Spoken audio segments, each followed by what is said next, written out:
L'Afrique est la terre de toutes les possibilités. Tu es de la diaspora et tu cherches des business pour pouvoir investir et entreprendre en Afrique.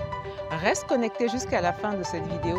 Je vais te montrer deux business qui pourront te rapporter jusqu'à 5 000 euros, c'est-à-dire environ 3 millions si tu les mets en pratique. À tout à l'heure. Hello, je suis Jessica Gédé, multi-entrepreneur en Afrique. Je suis dans la restauration, dans l'immobilier, dans l'agroalimentaire et l'esthétique. Je partage mon temps entre l'Afrique et l'Europe. Si vous cherchez à devenir un entrepreneur à succès, Aquaba, cette chaîne est la vôtre. Ici, nous partageons les meilleures méthodes, solutions pour pouvoir entreprendre avec succès en Afrique. Si ce sont des thématiques qui t'intéressent, je vais te demander de faire deux petites choses. Partage et abonne-toi. Si tu es de la diaspora et que tu souhaites revenir en Afrique pour pouvoir y vivre, je vais te présenter deux business qui vont te permettre de vivre sans aucune difficulté, sans aucun problème. Le premier business que je vous propose, c'est un business de bijouterie. Pourquoi ne pas faire une marque de bijouterie avec des motifs africains? Le constat, c'est que on a la matière première, pardon.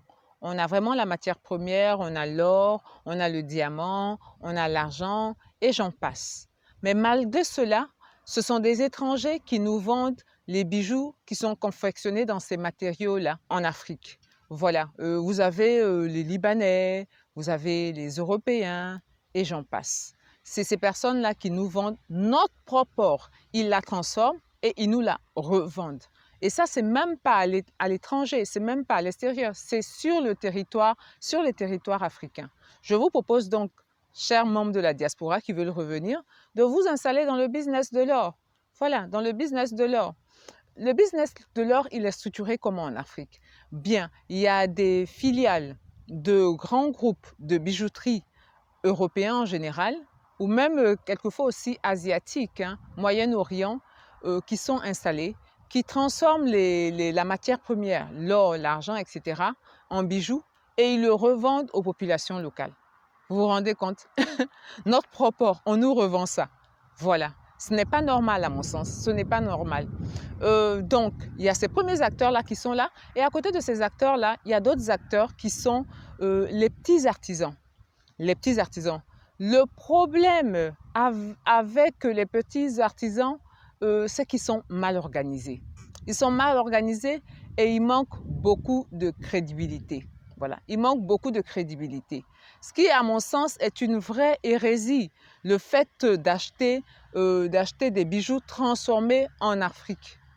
Voilà, d'acheter des bijoux transformés en Afrique, mais qui ne sont pas transformés par les Africains, mais transformés par d'autres personnes, transformés par d'autres groupes de personnes venant d'autres continents. Voilà. Actuellement, le cours de l'or, c'est environ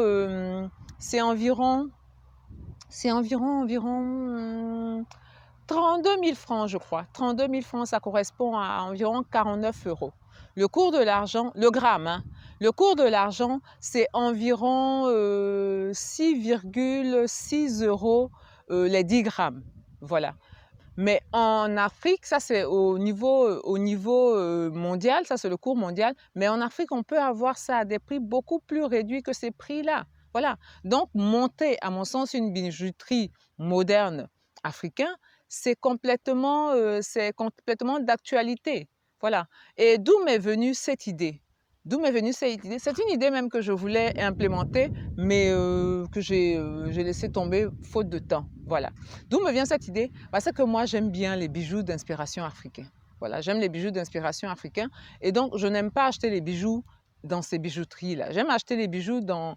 J'apporte mon motif local là avec le petit bijoutier et puis on me fait quelque chose. Voilà. J'avais décidé d'acheter un bijou, justement un bijou, faire un bijou de ce type-là. Mais mon premier artisan bijoutier, il a essayé de me doubler. Il a essayé de me doubler. Il m'a dit, bon, on va faire cette petite babiole-là. Moi, c'est toujours des petites babioles. Hein. C'est jamais des trucs ostentatoires. J'aime pas ce qui est ostentatoire. J'aime les petits trucs, voilà, simples, pas trop tape à l'œil. Je lui ai dit, bah, tu vas me faire une petite chaîne, là, un petit bracelet, là. Et l'artisan, il essaie de me doubler. Voilà.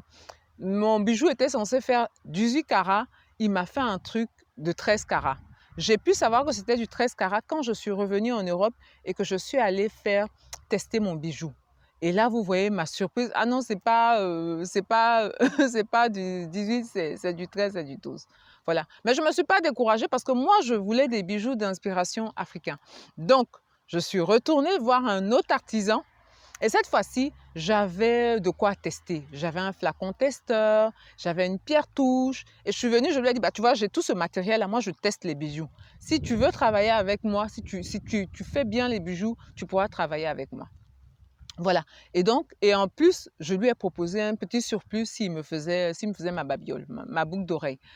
Et le deuxième artisan, ça s'est excellemment passé avec lui. Il m'a vraiment fait un joli bijou d'inspiration africaine, finement fait. Vraiment, ils savent travailler, ils savent travailler. Et les 18 carats étaient là. On a testé, j'ai retesté ici, aucun problème.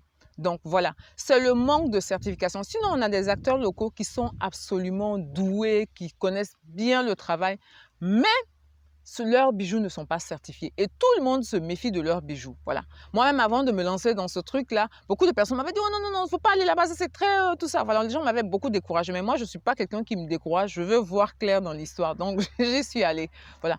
Donc, si vous montez une marque de bijoux africain avec certification, je vous assure que vous allez avoir beaucoup de clients. Vous n'avez même pas besoin de chercher, les clients sont déjà là. Le problème, c'est que les personnes ont des difficultés pour avoir des bijoux certifiés. Voilà, c'est pour ça beaucoup qui se retournent vers les filiales de groupes étrangers. Si vous venez, vous vous mettez en partenariat avec les artisans bijoutiers, là, vous partagez les bénéfices avec eux. Il faut vraiment faire un partenariat, il ne faut pas les employer, il faut faire un partenariat. C'est très intéressant comme ça. Donc, vous fournissez la matière première, les artisans, eux, ils vont fournir le savoir-faire. C'est du gagnant-gagnant. C'est vraiment du gagnant-gagnant. Vous avez la marque, vous avez la certification. Vous certifiez à vos clients que c'est vraiment du 18 carats, que c'est vraiment du 12 carats, etc. Voilà. Ils ont ce pourquoi ils payent. Vous avez une marque avec des produits qui sont fiables. Je vous assure que vous allez vous faire des glinglants comme pas possible. Vous allez crouler même sur l'or, sous l'or. Voilà, vous allez crouler sous le poids de l'or. Les clients sont déjà là. Les clients, c'est des femmes qui aiment les bijoux. Surtout que moi, je dis, c'est vraiment des babioles, des petites boucles d'oreilles, des petits trucs. À 50 000 bahts, tu peux avoir quelque chose. À 100 000 bahts, tu peux avoir quelque chose. Il y a aussi les hommes qui vont acheter les bijoux pour leurs femmes, pour leur maîtresse, etc. Et il y a aussi des investisseurs qui vont venir parce que l'or, c'est une valeur refuge. Donc, les investisseurs vont venir pour pouvoir acheter vos bijoux parce qu'ils savent que c'est des bijoux de qualité. C'est des bijoux de qualité et ils peuvent pouvoir les garder comme monnaie refuge, comme valeur refuge en cas de pépin. Voilà, c'est toujours bien d'avoir des bijoux. Ici, en Europe, ici, on fait ça beaucoup. On fait beaucoup ce genre de trucs là où on a des bijoux, on achète des bijoux, non seulement pour le patrimoine, mais également pour pouvoir, en cas de cas, on ne sait jamais. Voilà. Donc, le premier business que je vous propose, c'est la bijouterie moderne africaine. Le deuxième business que je vous propose, c'est un fast-food à l'africaine. L'université de Cambridge a fait a publié une enquête dans le Lancet où parmi les 10 pays qui mangent le mieux sur la planète, 9 pays sont africains.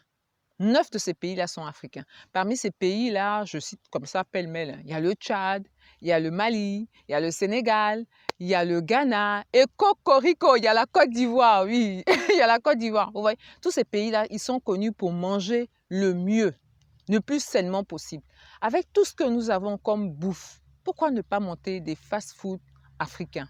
Voilà, où on va trouver du tchèp, on va trouver du placali, du garba, etc. Voilà. Ce que vous allez apporter avec le fast-food africain, vous allez apporter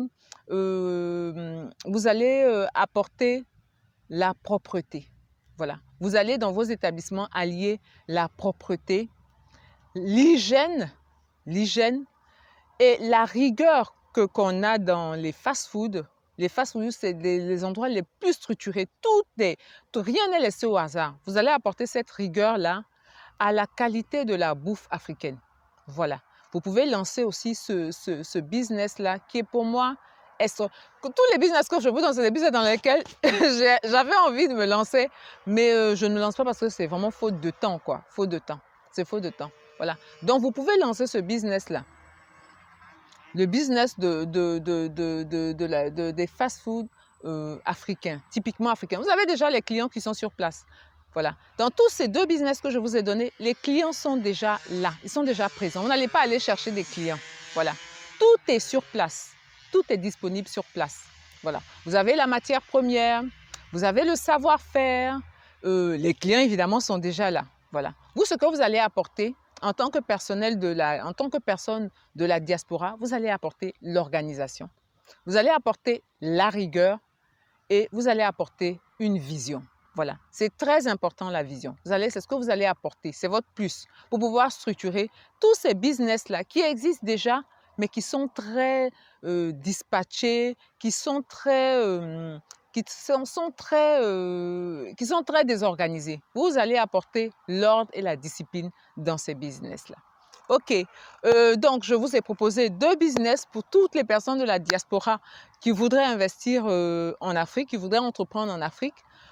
Si vous êtes vraiment intéressé, je suis tout disponible parce que je vous ai donné les grandes lignes. C'est des projets que j'ai complètement étudiés. Je vous ai donné les grandes lignes. Donc, si vous êtes intéressé, en commentaire, dites-le moi et on pourra discuter. Je pourrai vous donner des idées, on pourra échanger et je pourrai vous donner même à peu près les coûts que ces business-là, pour le départ, au départ, c'est quoi les coûts pour pouvoir monter ces business-là? OK. L'Afrique est une terre très hospitalière. L'Afrique, c'est un Eldorado. Simplement, c'est un Eldorado qui a besoin d'être poli. C'est un Eldorado qui a besoin d'être organisé. Mais en plus, vous avez du personnel, des bras valides pour pouvoir transformer cette matière. Tout ce qu'il nous faut, c'est un peu d'organisation. Donc, personnes de la diaspora, frères africains de la diaspora, venez apporter cette organisation-là à vos frères africains pour pouvoir non seulement développer le continent, mais surtout pour qu'on puisse partager le gâteau, notre gâteau. Venez qu'on partage le gâteau. Je vais vous dire, portez-vous bien, à bientôt et on est ensemble.